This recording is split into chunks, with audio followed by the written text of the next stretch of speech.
E nós estamos de volta, são 9 horas e 23 minutos em Brasília. Temos aqui a honra de receber no programa deputado Evair Vieira de Mello, 52 anos. O deputado está no terceiro mandato, chegou aqui arrebentando de voto, com mais de 70 mil votos, 75 mil, não foi, deputado? Maravilha. É um dos homens mais importantes do Congresso Nacional quando o assunto é agronegócio. Ele fez parte da Comissão de Agricultura, atualmente está na fiscalização e controle, está sempre atento no que está acontecendo, foi presidente do Instituto Capixaba de Pesquisa e Assistência Técnica e Extensão Rural, se capacitou, é um homem que conhece profundamente o agronegócio, sabe o que diz. Aqui não tem neófito, certo? Aqui tem gente que sabe das coisas. Então, eu vou começar a conversar com ele, porque ele fez um requerimento que está tramitando na Comissão de Fiscalização e Controle da Câmara dos Deputados, no qual ele pede a presença do presidente do INCRA para explicar algumas questões envolvendo venda de terras. Deputado, eu queria que o senhor colocasse essa questão, porque existem várias maneiras de você trabalhar a terra no Brasil. Uma delas, claro, é fazendo pecuária, fazendo agricultura, e outras você tem aí venda de terra para você produzir energia elétrica, por exemplo. Certo? Outros compraram terra, como, por exemplo, os chilenos compraram terra lá no Mato Grosso do Sul para fazer uma fábrica de celulose, né? Aramco, né? Fazer uma fábrica de celulose lá no Mato Grosso do Sul. Então, compraram, se não me engano, 80 hectares de terra, ou 100 hectares de terra, para fazer uma fábrica e produzir celulose no Mato Grosso do Sul. E tem outras iniciativas aí que nós temos, sabendo, na Bahia, que tem lugares onde a gente produz energia eólica, tem outros lugares que estão produzindo no Nordeste energia solar. E eu queria um pouco que o senhor colocasse um pouco essa questão, a importância da presença do presidente do INCRA lá na comissão. Como é que o senhor vai abordar essa questão? Muito obrigado pela sua presença. Obrigado a todos, obrigado pela oportunidade nessa manhã que estamos aqui conversando com os brasileiros, que essa mensagem possa repercutir nos 4 cantos desse país. Uma das coisas sagradas, até para respeitar o nosso processo de colonização e as nossas imigrações, principalmente por ocupação no rural brasileiro, é preciso fazer esse registro, é o direito de propriedade, que é um direito fundamental previsto na Constituição e que, no caso do Brasil, ele extrapola a lei. A terra tem um vínculo muito forte, como eu disse, com os vínculos de famílias, de tradições, né, e com a principal aptidão desse país, que continua sendo a agricultura e a agropecuária. Foi a agricultura que trouxe o Brasil até aqui. O Brasil tentou, em algumas décadas passadas, sair da chamada produção primária da agricultura, que era chamada produção primária, imaginando que nós seríamos um país totalmente industrializado, mas, ao longo do tempo, pelo tamanho territorial, pela capacidade que o brasileiro tem de olhar a terra e, através dela, olhar suas oportunidades, né, hoje você percebe que, mesmo assim, o Brasil continua um Brasil rural. Por que eu falo que o Brasil continua um Brasil rural? Porque, quando você olha o PIB, você percebe que o superávit que existe na nossa balança comercial é em função do agro. Isso foi política pública? Muito pouco. Naturalmente, deveu-se também à capacidade empreendedora dos nossos agricultores. Sejam eles os produtores dos chamados temperos verdes no cinturão de São Paulo, cinturão de Brasília, cinturão das grandes cidades, que são os microagricultores. A gente não pode esquecer isso Eu sempre cito isso para poder mostrar a complexidade que é o setor do agro. A gente fala sempre na soja, no milho, né, na pecuária, no gado de corte, na avicultura, né, em tantos segmentos somos competitivos no setor do agro, na silvicultura, mas nós esquecemos que no cinturão das grandes cidades, a grande vitória, aqui no nosso querido Espírito Santo, é o chamado cinturões verdes, que são os microagricultores. Salto isso para dizer que a agricultura não tem essa coisa do agronegócio do grande, da agricultura familiar do pequeno. São marcas, às vezes, para situar políticas públicas, mas ela tem essa sua complexidade, que vai desde o produtor da salsa, do coentro, da cebolinha, tão importante no dia a dia da alimentação brasileira, até a grande produção agropecuária, naturalmente, em áreas territoriais, como, principalmente, a soja, o algodão, ou seja, a maior expressão aí dessa tecnificação. Tudo isso porque o brasileiro não acreditou naquela aquela carta de Pero Vaz do Caminho, que dizia que aqui se implantando tudo dá. O brasileiro pegou essa carta, ele acreditou que aqui tudo dá desde que se trabalhasse, o trabalho é fundamental, e o segundo, que é o uso da ciência, da tecnologia, da inovação, e naturalmente dessas implementações de modernidade que cada dia mais chegam no agro. Por isso a terra, ela é um ativo extremamente importante.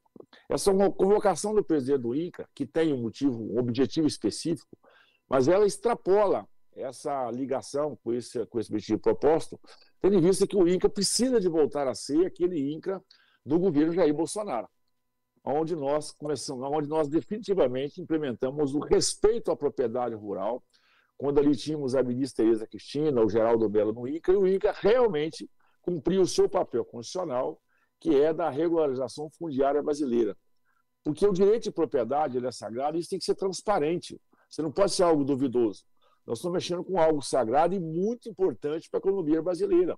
E, infelizmente, nesse governo liderado pelo Lula, né, que tem assento à sua mesa o MST, a Frente Nacional de Lutas, e muitas pessoas com grilhagens de terras escancaradas, com apropriação indevida de terras escancaradas. Um conluio entre esse governo mascarado e, naturalmente, interesses obscuros, que traz toda uma insegurança jurídica no campo brasileiro.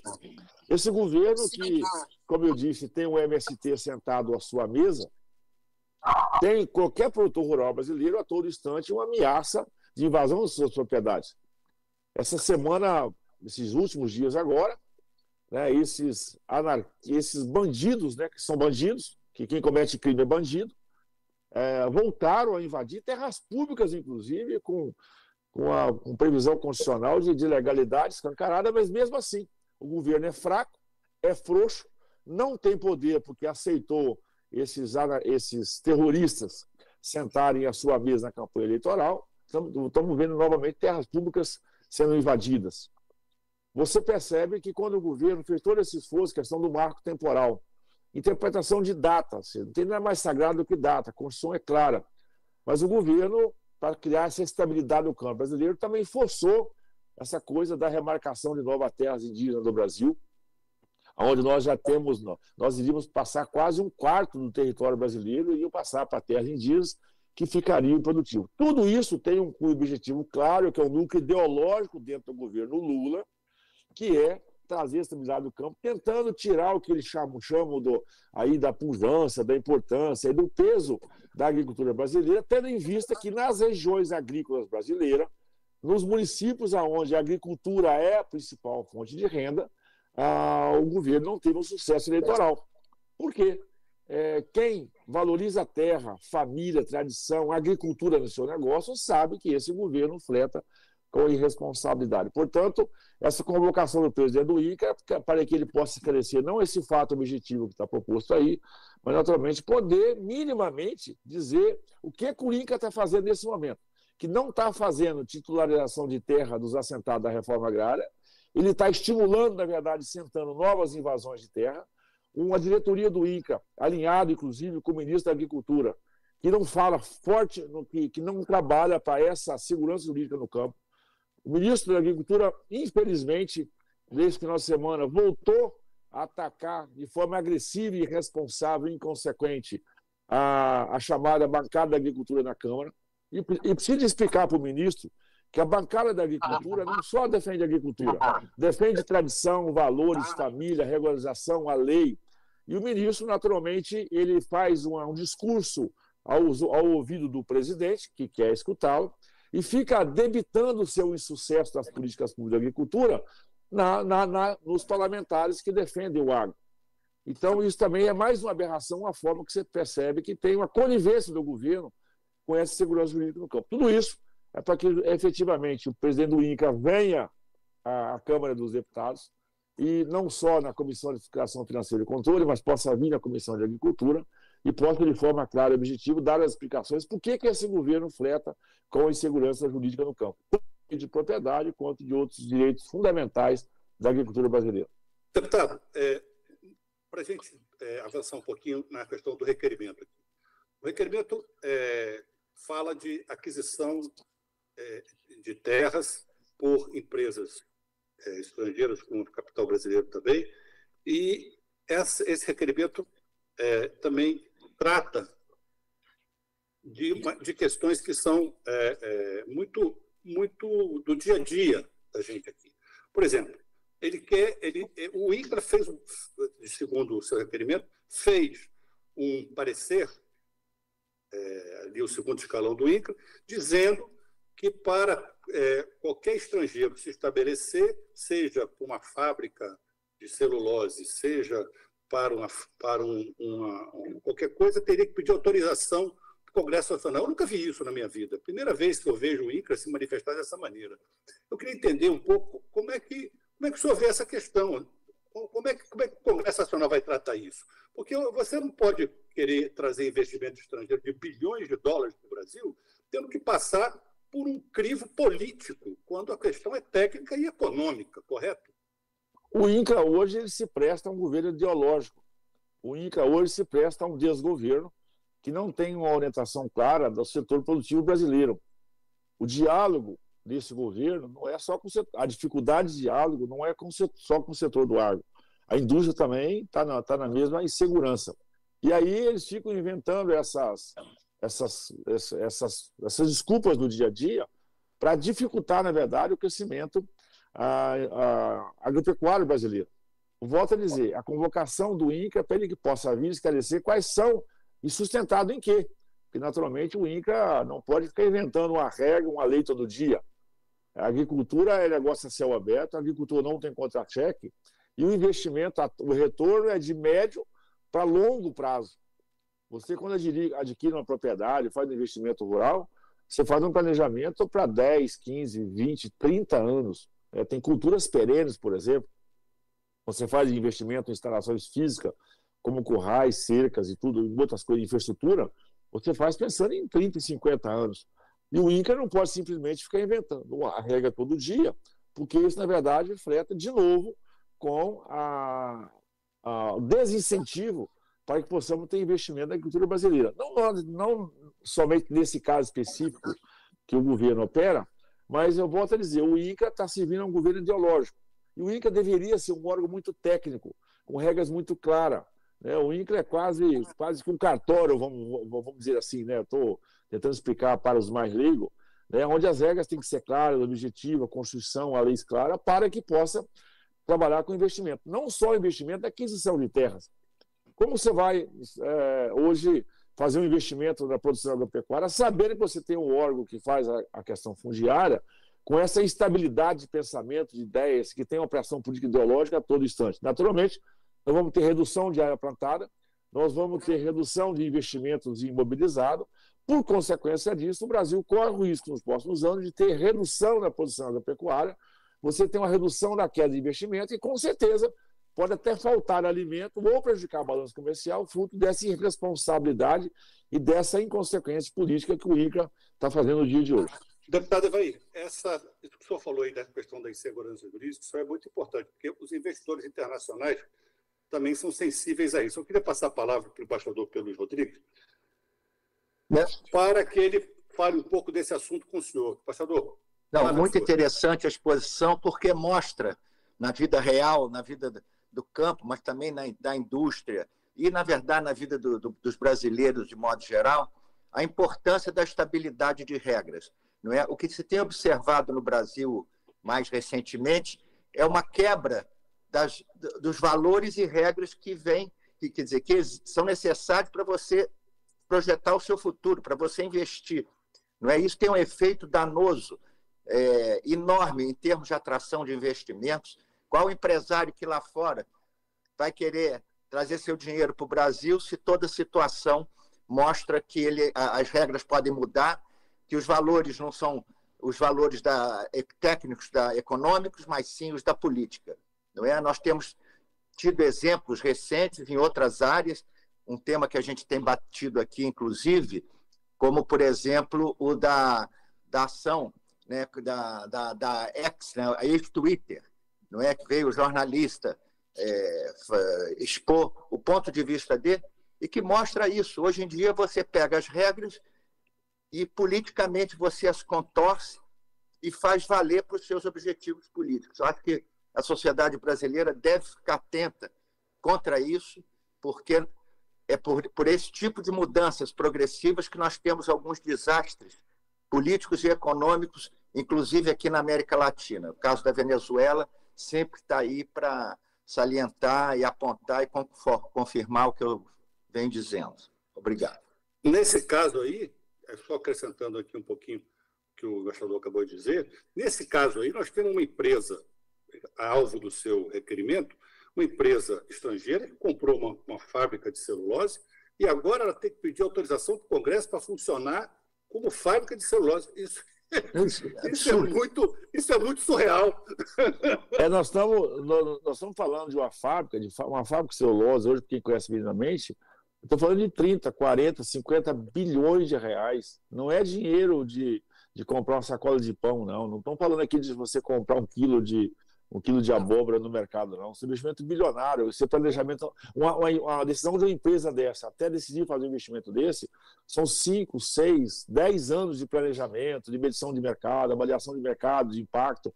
Imaginando que uma fábrica de celulose, você também não é fábrica que você monta a celulose hoje, você tem a compra de terra para plantio de madeira, ou a madeira tem todo um tempo útil, né, de crescimento, de investimento. O Espírito Santo, inclusive, tem uma expertise, são fábricas capixabas, tem expertise hoje. Não tem fábrica de celulose no Brasil hoje que não passe pelas empresas capixabas, que aperfeiçoaram naturalmente, que aprenderam a fazer caldeira, processamento, o refinamento, né, a parte de TI. A gente conhece muito isso, né, a partir da nossa... Hoje Suzano, mas a nossa antiga Aracruz Celulose, né, foi a grande empresa brasileira de celulose. Nós aprendemos, o capixaba aprendeu a fazer isso, então tem uma ligação muito forte. E sabe o quanto que é o investimento de médio e longo prazo. E, naturalmente, não só essa estabilidade hoje que está no INCRA, né, mas o INCRA é o reflexo desse governo, né, do Ministério da Economia, do Ministério da Agricultura, do Ministério das Minas e Energia, do próprio governo, e depende cada dia do humor, né, do humor de meio-dia, de manhã cedo, de meio-dia, de tarde. E isso vai afastar investimento. A insegurança jurídica é um tema que não está proposto aqui, mas assim, o próprio STF nosso, né, que está se dando ao luxo de fazer interpretações a seu bel prazer, isso não sou eu que estou dizendo, né, o mundo hoje reconhece isso. Você imagina um investidor, os fundos de investimento, olhando para o Brasil, né? Se o investidor não tiver segurança jurídica, não tiver segurança de regra, ele vai para uma outra plataforma, ele não vai vir, né? Ninguém entra no mar revolto se não tiver segurança da sua embarcação, capacidade de superar esse. Ninguém coloca o seu avião no ar se não tiver segurança que vai fazer um voo de cruzeiro com segurança. E o Brasil hoje não tem estabilidade, segurança nenhuma. Então isso vai trazer, já está trazendo a curtíssimo prazo, mas a médio e longo prazo, esses investimentos no agro brasileiro, que o atual governo está se dando ao luxo de comemorar, se ele tiver a humildade que ele não tem, né, infelizmente é um presidente da República arrogante, ele vai ver que esses investimentos foram contratados e investidos no governo Jair Bolsonaro, no governo passado, onde você tinha um Paulo Guedes na economia, você tinha um Tarcísio na infraestrutura, uma Tereza na agricultura, um presidente que respeitava a meritocracia dos seus ministérios, nas Minas e Energia você tinha toda a responsabilidade técnica. Então, o que está sendo celebrado hoje, né, o que está sendo inaugurado hoje, foram investimentos contratados a um governo que dava segurança jurídica, que respeitava as regras internacionais, que tinha essa credibilidade. Infelizmente, agora tem que inaugurar sobre esse governo, e as imagens estão públicas aí. Você vê que tem inaugurações de plantas contratadas no governo Bolsonaro, que os próprios funcionários, colaboradores, não estão indo na inauguração, naturalmente porque não reconhece esse governo a legitimidade da própria segurança do seu emprego. Deputado Evair, outra questão importante também nisso que o senhor está falando é o fato de que, vou lembrar aqui a famosa frase do ex-deputado Roberto Campos: o Brasil nunca perde uma oportunidade de perder uma oportunidade, né? E nós estamos vendo aí um mundo em conflito bélico em regiões importantes. Na Europa nós temos um conflito no Oriente Médio, e o Brasil é uma ilha de prosperidade. Está perdendo a oportunidade de se absorver investimento, de crescer, enfim. Basta fazer isso que o senhor está falando, basta dar segurança jurídica, basta você ter um compromisso mais técnico com as pessoas e você vai atrair investimento, emprego, vai ter riqueza, a população vai melhorar, não é isso, embaixador? É isso aí. A situação que nós temos no mundo hoje realmente é muito complicada. Essa questão do ataque do Irã é apenas uma gota a mais no mar de agitação. Não é? Nesse mesmo momento, a Rússia emite um comunicado para que o ataque do Irã não seja servido como pretexto para o agravamento da situação na luta lá na Europa. De modo que o que aconteceu entre Irã e Israel é muito importante, porque recentemente o Irã soltou um míssil contra o Paquistão, uma região fronteiriça.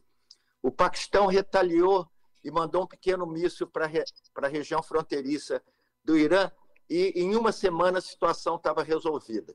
Não é? Foi uma questão de atacar grupos internos, mas ambos cederam um pouco desse excesso de soberania, vamos dizer assim, de sentimento de soberania, para entender que o que podia se transformar num conflito regional, ele se extinguiu ali. Não é? Você tem agora o fato: Israel bombardeia uma repartição diplomática iraniana, violando todas as regras da diplomacia mundial. Aí recebe um troco que foi orientado para, pelo que eu percebo, bases militares. O Irã já volta e diz que entende que a situação está resolvida porque ele precisava de uma resposta. O Israel já dá a posição seguinte: não, nós vamos retaliar, não sabemos como e quando, mas vamos retaliar. Então, isso tudo para dizer o seguinte: são criadas tensões e instabilidades no mundo. Você vê o preço do petróleo. Sexta-feira deu uma subida, hoje uma pequena queda, mas com a tendência de chegar de novo a $100 o barril, está hoje em torno de 85. O preço do ouro dispara. Daqui a pouco, o das matérias-primas, a gente não sabe o que pode acontecer se houver bloqueio na saída de Hormuz. Então, incertezas não faltam no mundo. Se a gente aqui no Brasil, que tem tudo para criar uma prosperidade, atrair investimento, um povo trabalhador, uma experiência na área do agro, aí, como bem expôs o nosso deputado Evan, quer dizer, a gente tinha tudo para aproveitar esse momento para dar uma arrancada, mas eu sinto que, mais uma vez, o Brasil vai desperdiçar oportunidades seguindo caminhos que são do atraso, que são da desatenção aos produtores e à produção, e colocando a ideologia acima dos objetivos concretos. Obrigado, Marcelo. Obrigado, deputado. Deputado, é a sua palavra.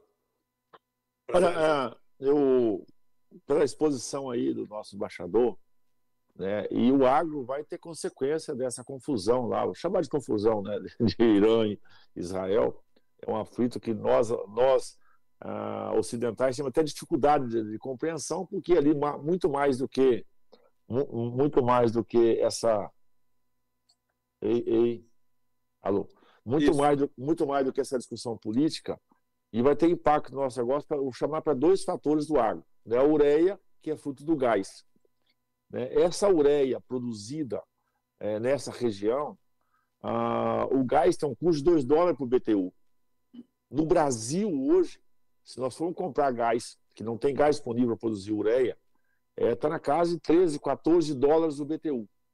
Se nós não tivermos a política interna aqui para trazer esse gás a $7 o BTU, que é o preço final, né, nós não temos nenhuma capacidade de produção de ureia interna. Possivelmente, nós vamos ter um problema aí de médio e longo prazo nesse abastecimento, até tendo em vista as restrições que já existiam, mas vai aumentar as restrições, principalmente porque é de navio, né? Então, o agro brasileiro precisa fazer uma reunião em caráter de emergência. Nós já temos a coisa russa-Ucrânia, que tem um impacto nos fertilizantes muito forte no nosso negócio, mas foi restabelecido, mas em condições precárias, dado o conflito, e agora essa estabilidade nessa região do Oriente Médio também, que daqui a pouco a conta vai chegar para o agro brasileiro. Muito bem disse o embaixador, o Brasil, em vez de fazer o dever de casa, aproveitar para fazer suas correções internas e criar um ambiente para que possa fazer dessa confusão global uma oportunidade de validação do seu sistema produtivo interno e potencializar seu principal negócio, que é o agronegócio, o Brasil se dá o prazer de ficar numa discussão rasa,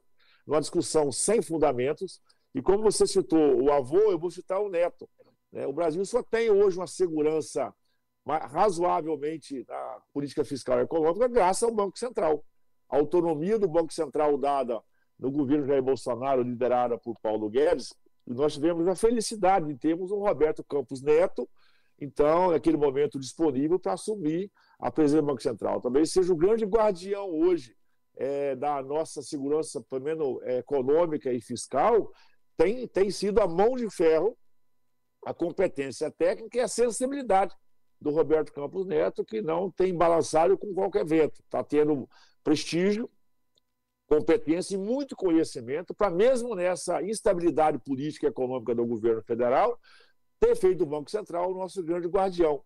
Ainda bem, a gente espera que ele possa ter uma condução longa até o final do seu ciclo e naturalmente possamos fazer dessa autonomia do Banco Central, que às vezes passa de desapercebido, realmente também os grandes legados e patrimônio do povo brasileiro, coisa que nós não podemos abrir mão. Você imagina se nesse momento nós tivéssemos um Banco Central para operar pura e simplesmente com as vaidades, com o desejo político. Aí seria, o caos já está contratado, mas seria a chamada pá de cal, realmente para poder quebrar de vez o país.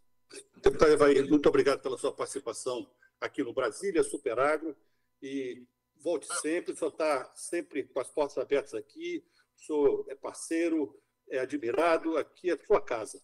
Obrigado pela oportunidade. Embaixador, uma alegria, Pedro, estar com o senhor. Um abraço. Muito obrigado e até a próxima.